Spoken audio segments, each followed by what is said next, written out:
Масленица – древний славянский праздник, доставшийся нам в наследство от языческой культуры, сохранившийся и после принятия христианства. Считают, что первоначально она была связана с днем весеннего солнцеворота. У православного народа издавна сохранилось много традиций, связанных с этим днем. Никто так хорошо нам не расскажет о старейшем празднике Масленицы, как человек, которому уже за 50. Поэтому сегодня мы здесь, в гостях у жительницы города Камрад Марии Степановны.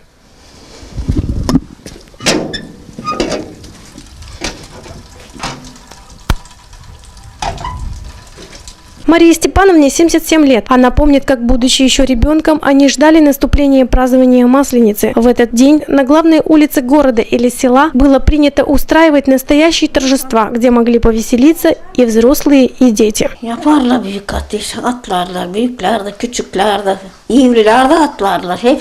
Помню, разжигали большие костры с высоким пламенем. Все прыгали через костер. И большие, и малые, замужние мужчины и женщины, невесты и женихи. Все прыгали. После этого дети приходили домой с черными лицами. И на следующий день тоже ходили так. Такова была традиция. На Масленицу уже нельзя есть мясную пищу. Мясоед, период, отделяющий зимний рождественский пост от весеннего великого, подходит к концу, и воскресенье накануне Масленицы оказывается последним днем, когда разрешается есть мясо, говорит Мария Степановна. Поэтому на этот праздник она готовит мучные и молочные блюда и ждет в гости своих 4 детей. И по традиции в этот день прощают друг друга, зажигая свечи. Готовлю пирожки, плацинду с разными начинками. У меня есть внук, который не ест с брынзой. Для него приготовила пироги с вареньем. Вот и жду, придут дети, придут кумовья. Каждый год приходят ко мне в этот день. Они знают, что жду их очень.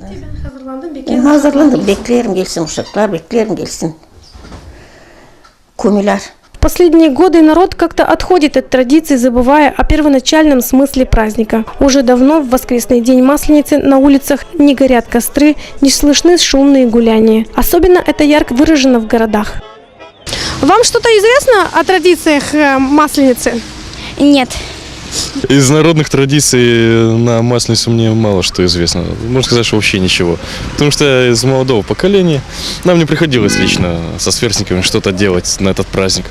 О традициях Масленицы мне известно. Я знаю то, что в этот день зажигают огонь, прыгают через него и тем самым прощаются грехи. В день Масленицы все пекут пироги или блинчики. Я знаю, и еще... У вас дома пекут?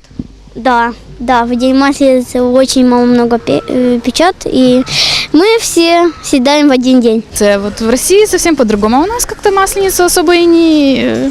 Видела по телевизору, что там классно, молодцы они, собираются, блины пекут, чайчик пьют с самоварами такими большими, а у нас такого здесь нету.